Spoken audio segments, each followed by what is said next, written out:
मेरे माता पिता हमेशा आपस में लड़ते झगड़ते रहते। पापा का तो यह नियम हो गया था कि वह जब भी घर से बाहर निकलेंगे तो मेरी माँ से लड़कर ही निकलेंगे। आज फिर से यही हाल था। पापा मम्मी पर चीख रहे थे और मम्मी पापा पर। मैं अंदर बैठकर अपने एग्ज़ाम की तैयारी कर रही थी। रोज़ रोज़ के घरेलू झगड़ों से मेरा पढ़ाई से मन बिल्कुल हट चुका था। पापा जब भी मम्मी से लड़ाई लड़ते तो उसके आखिरी में मुझे ही खरा खोटा सुनाते और मनहूस कहते। आज फिर पापा ने वही किया, जिससे मुझे बहुत बुरा लगा। मैं यही सोचती थी कि जिन लोगों की इकलौती औलाद होती है वह अपनी औलाद पर जान निछावर करते हैं, लेकिन यहाँ तो मेरे पापा मुझे कोसने से कभी नहीं थकते। और उसके बाद एक दादी की ही कसर और बचती है। जब पापा घर से बाहर चले जाते तो दादी भी अपना मुंह चलाना शुरू कर देती और यह रोज़ की कलह से मैं तंग आ चुकी थी। हमारा घर एक युद्ध का मैदान बन चुका था, लेकिन यह सब आस पड़ोस के लोगों के लिए रोज़ाना के जैसा था। दादी और मम्मी की लड़ाई का लोग छत पर चढ़कर मज़ा लेते थे, जैसे कोई नौटंकी चल रही हो। और इस झगड़े का अंत यही होता कि दादी मम्मी को कोसती और कहती कि तुझे तो मैं अपने बेटे से अलग करके ही रहूँगी और अपने बेटे की दूसरी शादी करवा कर रहूँगी। मेरे बेटे के पैसे पर तूने बहुत दिन ऐश कर लिया है। एक बार अगर सुबह सुबह लड़ाई हो जाए तो फिर वह लड़ाई झगड़ा शाम तक चलता रहता और दादी मम्मी को जली कटी सुनाती रहती। मैं बचपन से अभी तक यही देखा था कि मेरी माँ ने कभी भी अपने ऊपर कोई भी फालतू रुपया खर्च नहीं किया, लेकिन फिर भी मेरी दादी हमेशा यही कहती कि वह पापा के पैसे पर ऐश कर रही हैं। इस सब के बाद मम्मी मेरे पास आईं। मैं अपने सोच विचारों में डूबी हुई थी। उन्होंने अपने दुपट्टे से बंधे हुए कुछ रुपए निकाले और मुझे देते हुए कहा कि बेटी, दुकान से जाकर 1 किलो मक्के का आटा ला दो। तेरे पापा को मक्के के आटे की रोटी बहुत पसंद है। मैंने मम्मी से रुपए लिए और बाहर निकल गई। मैं यही सोच रही थी कि मम्मी मुझे हर रोज़ मक्के का आटा मुझसे क्यों मंगवाती हैं, जबकि मैंने आज तक उन्हें उस आटे से कुछ भी बनाते हुए नहीं देखा था। कई बार मैंने सोचा कि मम्मी से इस बारे में पूछ लूं, लेकिन फिर मुझे लगा कि हो सकता है कि घर में जो लड़ाई झगड़ा का माहौल रहता है उससे मुझे थोड़ा सा दूर रखने के लिए, मेरा मूड फ्रेश करने के लिए शायद वह मुझे बाहर भेज देती हैं, ताकि मैं बाहर जाकर थोड़ी देर के लिए ही सही लेकिन इन सब बातों को भूल जाऊं। मेरी माँ एक सीधी सादी औरत थी जो अपने घर के सारे कामकाज को निपटाती, अपना सारा वक्त सिर्फ और सिर्फ घर को दे देती, अपने बारे में बिल्कुल भी नहीं सोचती। लेकिन इसके बावजूद भी उनकी सिर्फ यही गलती थी कि वह मेरे पापा को एक बेटा ना दे सकीं। जब मैं पैदा हुई उसके बाद मम्मी को कुछ ऐसी शारीरिक दिक्कतें हो गईं जिसकी वजह से वह दोबारा कोई भी बच्चा पैदा नहीं कर पाएंगी और इस बात से पापा मम्मी को मनहूस कहने लगे। मेरे पापा खुद में ही मस्त रहने वाले इंसान थे। वैसे तो वह घर में मम्मी के साथ ठीक से पेश आते, लेकिन जिस दिन दादी पापा से अपनी चाहत के बारे में बात करती कि उनका भी एक पोता होता तो कितना अच्छा होता, यह सारी बातें जब वह पापा को कहती तो पापा भी बहुत परेशान हो जाते। दादी उनसे बार बार कहती कि अजय, अगर तुझे बेटा नहीं हुआ तो तेरा तो वंश ही मिट जाएगा। तू कब तक इस मनहूस औरत के पल्लू से बंधा रहेगा? मैं तो कहती हूँ कि मैं तेरी दूसरी शादी करवा दूंगी। यह सब सुनकर पापा दादी के पास से उठकर मम्मी के कमरे में चले जाते और फिर उन पर चीखने चिल्लाना शुरू कर देते। जब इन सब चीज़ों की शुरुआत हुई थी तब मेरी माँ ने बहुत बर्दाश्त किया, लेकिन जब उनकी बर्दाश्त से बाहर हो गया तो फिर उन्होंने भी इन सारी बातों का जवाब देना शुरू कर दिया, जिसकी वजह से घर में लड़ाई झगड़ा बढ़ता ही चला गया और मैं भी दिमागी रूप से बहुत परेशान रहने लगी। धीरे धीरे दिन गुजर रहे थे। मैं जब एक दिन अपने कॉलेज से घर वापस आई तो मैं माँ को रोते हुए देखा। मैं बहुत ज़्यादा घबरा गई। मैं भागकर अपनी माँ के पास गई और मैंने पूछा कि मम्मी क्या बात है, आप इतना क्यों रो रही हैं। माँ मुझे रोते रोते बताने लगी कि अब उनकी दुनिया ख़त्म होने वाली है और वह बर्बाद हो जाएंगे। उनकी यह बात सुनकर मैं बहुत ज़्यादा घबरा गई। मैंने उनसे कहा कि मम्मी साफ साफ बताओ आखिर क्या हुआ है, पापा तो ठीक है ना।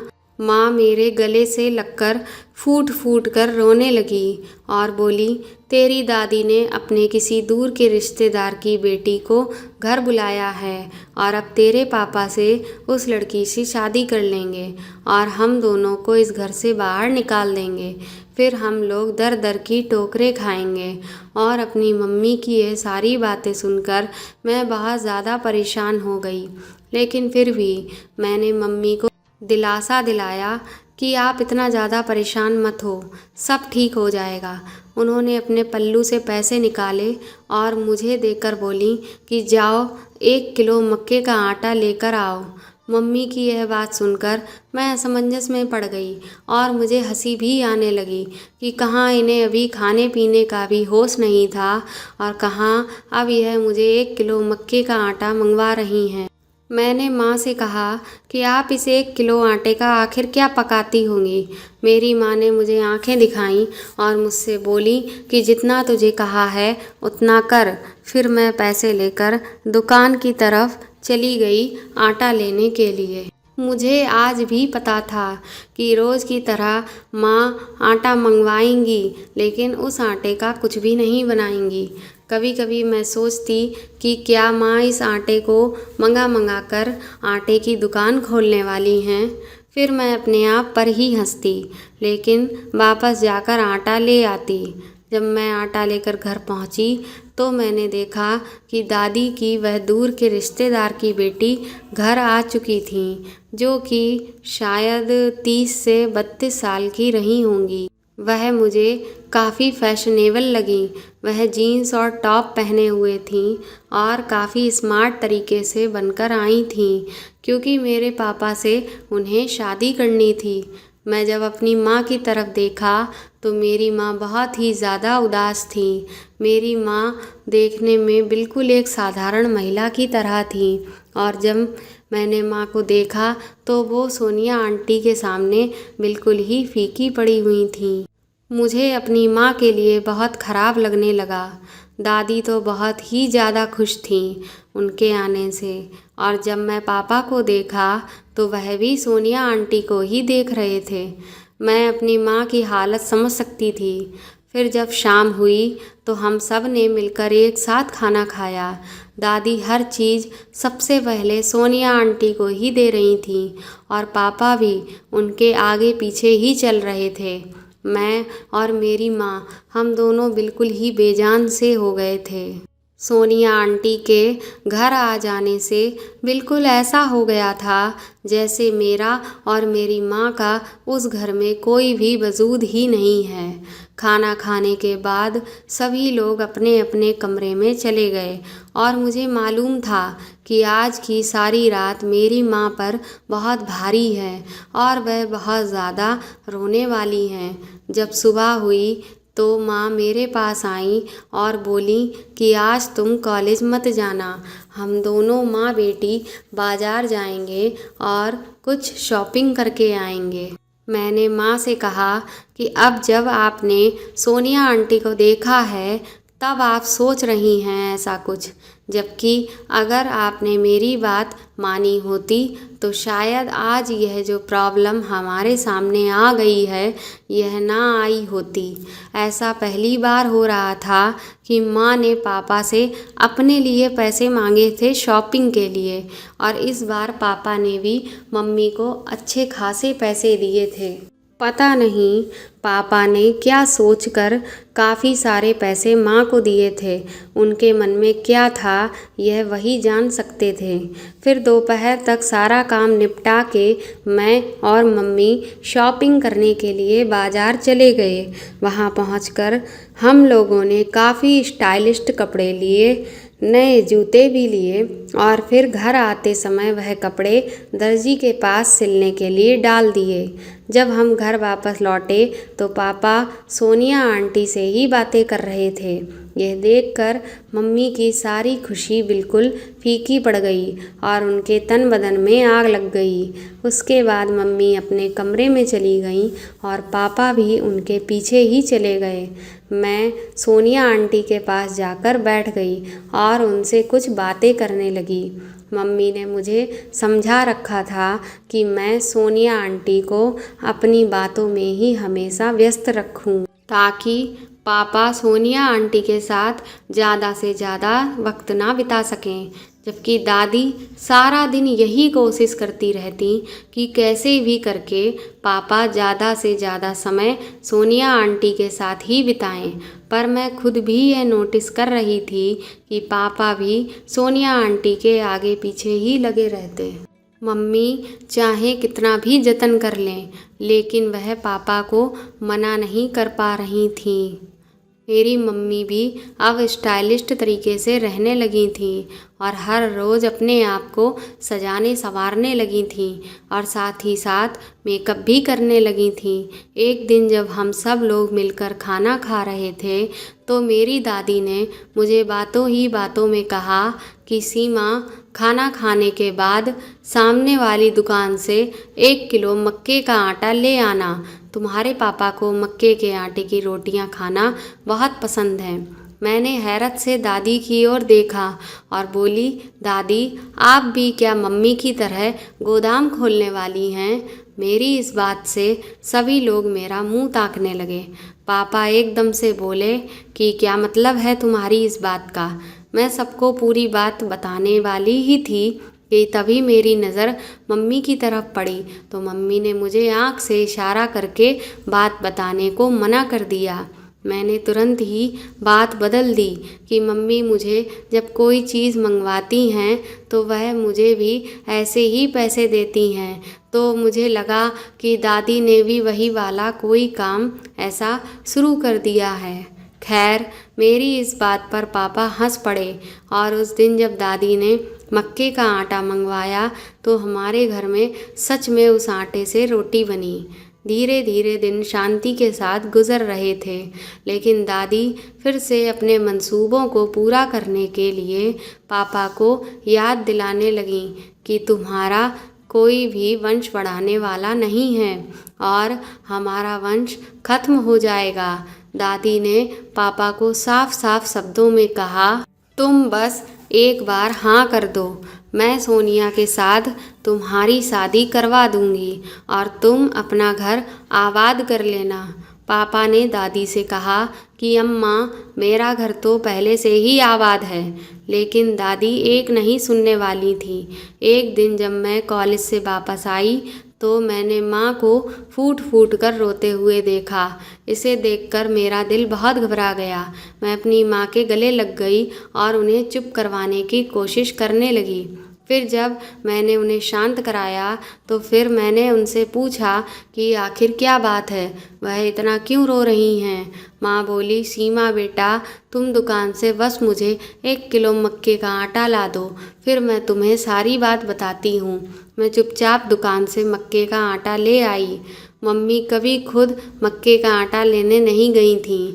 वह हमेशा मुझे ही मक्के का आटा लेने भेजती थीं और वह भी उसे छुपाकर लाने को कहती थीं। उन्होंने मुझसे कह रखा था कि मैं अपने बैग में मक्के का आटा छुपा कर लाऊं और अगर कोई मुझसे पूछ ले तो मैं कह दूं कि मैं दुकान से कोई खाने पीने की या फिर कॉपी किताबें लेकर आ रही हूँ। जब मैं वापस आई तो मैंने माँ से रोने की वजह पूछी तो वह बोली कि तुम्हारी दादी ने मुझसे कहा है कि मैं तुम्हारे पापा का कमरा छोड़कर दूसरे कमरे में शिफ्ट हो जाऊं। वह इस कमरे में सोनिया को दुल्हन बनाकर लाएंगी। मैंने माँ से पूछा, तो अब आप क्या करेंगी? तो माँ ने कहा कि मैं तुम्हारे पापा से पूछूंगी। अगर तुम्हारे पापा ने कहा कि मैं उनकी माँ की ही बात मान लूँ तो फिर मैं यह घर छोड़कर ही चली जाऊंगी। मम्मी की यह सारी बातें सुनकर मैं बहुत ज़्यादा डर गई, क्योंकि मेरी मम्मी अपने वादे की पक्की थीं। उन्होंने जब भी कोई फैसला लिया था वह उस पर बिल्कुल खरी उतरी थीं।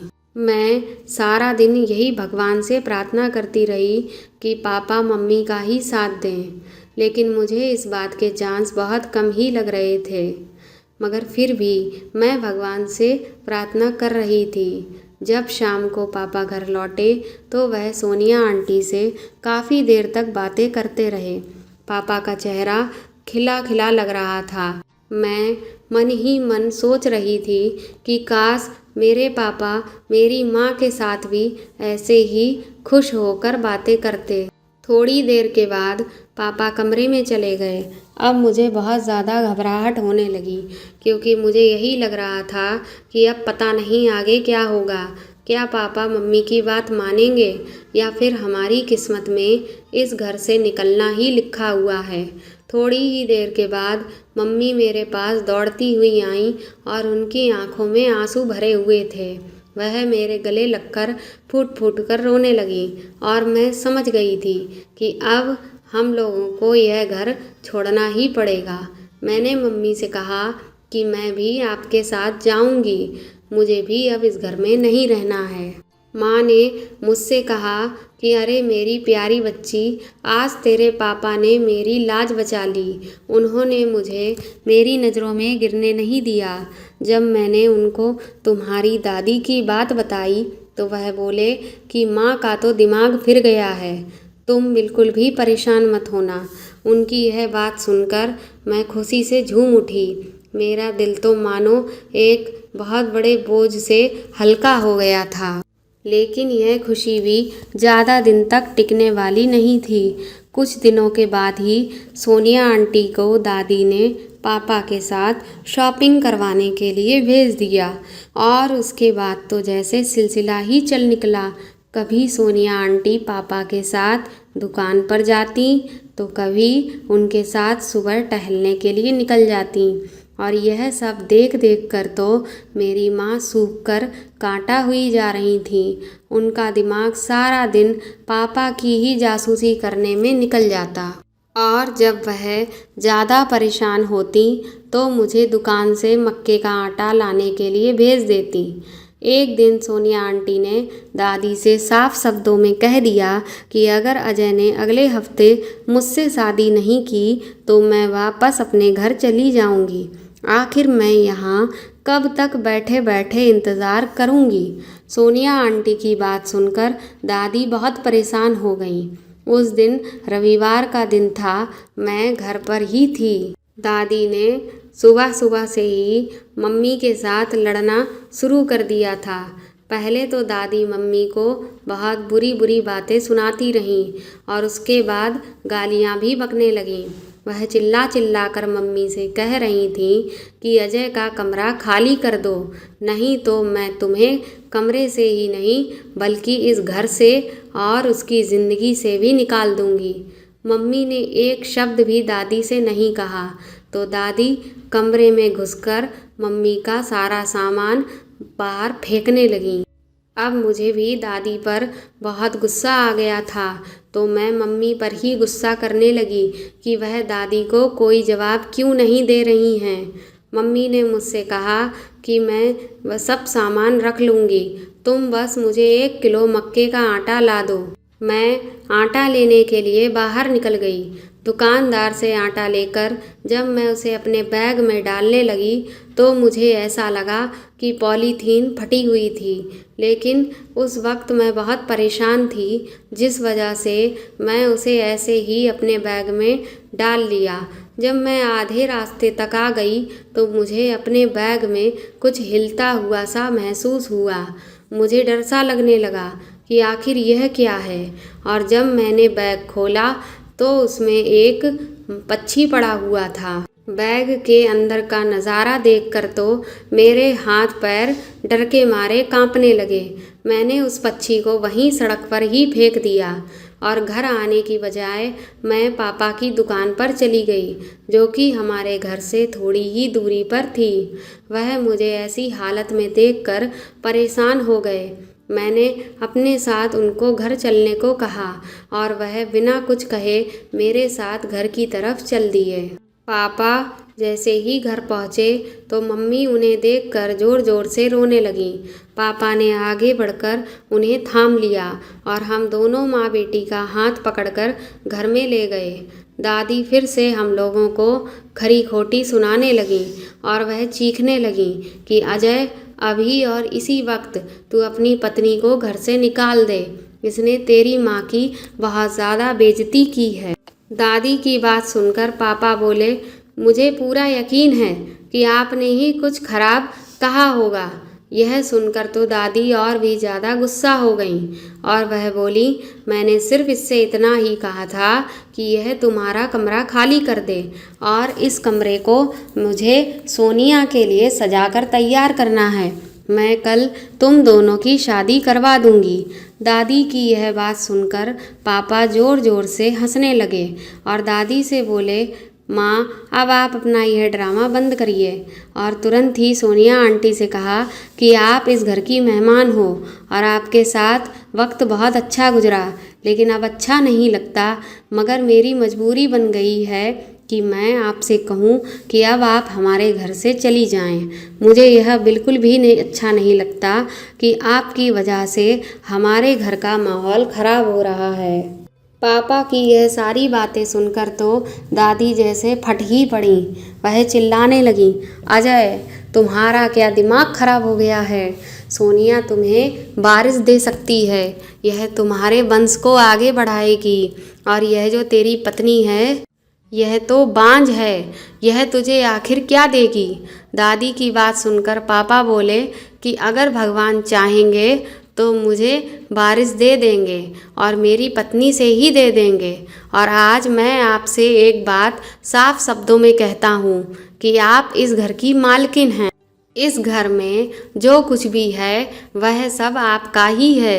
मेरी पत्नी और मेरी बेटी आपकी बहुत सेवा करेंगे, लेकिन आज के बाद अगर आपने हमसे किसी भी तरह का लड़ाई झगड़ा किया तो हम तीनों यह घर छोड़कर हमेशा हमेशा के लिए चले जाएंगे।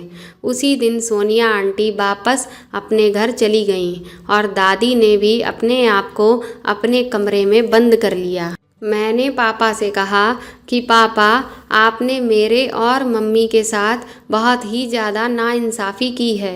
अगर आपने हमें शुरुआत से ही प्यार और इज्जत दी होती तो आज यह दिन हमें नहीं देखना पड़ता।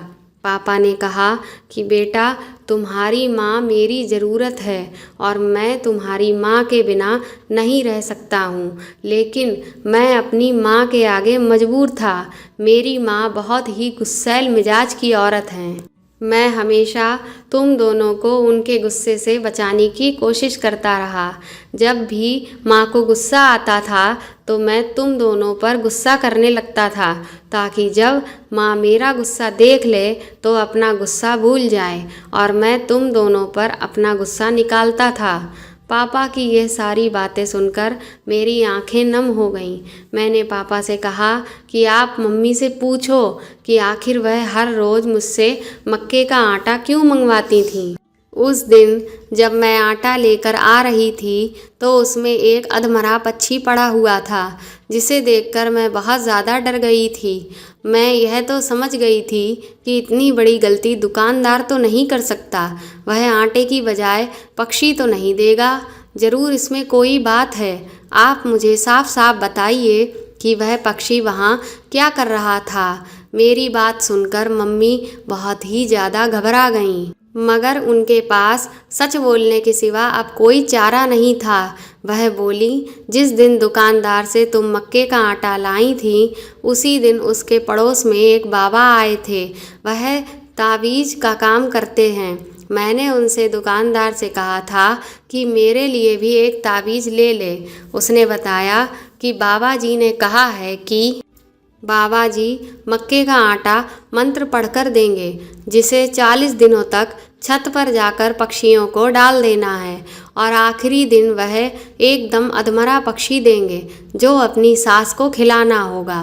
उससे मेरी सास की जुबान बंद हो जाएगी हमेशा के लिए। मगर बेटा, तुमने वह पक्षी रास्ते में ही फेंक दिया और ना ही मेरे 40 दिन पूरे हुए। अपनी समस्याओं से छुटकारा पाने के लिए ही मैं तुम्हें आटा लाने के लिए भेजती थी, लेकिन देखो तावीज़ की करामात से कैसे सब कुछ ठीक हो गया। तुम्हारे पापा का दिल भी बदल गया और वह मेरी तरफ हो गए। मम्मी की बातें सुनकर मैं मुस्कुरा तो दी थी, मगर मेरा पूरा दिमाग सुन्न पड़ गया था। उनकी सारी बातें सुनकर मैं तुरंत ही उस दुकानदार के पास पहुंची। मैंने उसको खूब खरी खोटी सुनाई और उससे कहा कि तुम्हें तो डूबकर मर जाना चाहिए। तुम लोगों को तबाही के रास्ते पर डालते हो, उन्हें काला जादू करवाते हो। वह बोला, हम तो दुकानदार हैं और हम अपनी दुकान में सामान बेचते हैं। मैंने तुम्हारी माँ को कोई काला जादू नहीं करवा कर दिया, बल्कि मैं तो खुद उनके मुंह से काले जादू की बातें सुनकर परेशान हो गया था। मैंने तो बस उनसे इतना ही कहा था कि आपका काम हो जाएगा, लेकिन उसके लिए आपको 40 दिन तक ना तो अपने पति से लड़ना है और ना ही अपनी सास से। आप खुद ही सोचो, अगर कोई औरत 40 दिन तक घर वालों से नहीं लड़ेगी तो घर वाले उसे आखिर क्यों लड़ेंगे? वह भी तो इंसान बन जाएंगे।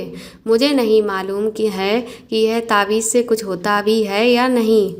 दुकानदार की बातें सुनकर मुझे लगा कि वह ठीक कह रहा है। उसने मम्मी को कितनी समझदारी की बात बताई थी और मैं इतना ज़रूर जानती थी कि पापा का दिल किसी तावीज़ की वजह से नहीं बदला था, बल्कि वह मम्मी से बेइंतहा प्यार करते थे और यह सब आज मेरी माँ की कुर्बानियों का ही बदला था। अगर हर औरत सब्र कर ले तो उनके पति भी उनसे लड़ना झगड़ना छोड़ देंगे और छोटी छोटी बातों पर कोई घर नहीं टूटेगा और ना ही कोई सौतन लाई जाएगी। आज इस बात को 2-3 साल हो चुके हैं और मेरे पापा ने मेरी माँ का बहुत अच्छा इलाज करवाया, जिसकी वजह से अब उन्हें एक बेटा हुआ है और मेरा एक छोटा सा भाई भी इस दुनिया में आ चुका है। दोस्तों, आपको यह कहानी कैसी लगी कमेंट करके ज़रूर बताएं और अगर आप मेरे चैनल पर नए हैं तो मेरे चैनल को सब्सक्राइब करें, इस वीडियो को लाइक करें। Thank you.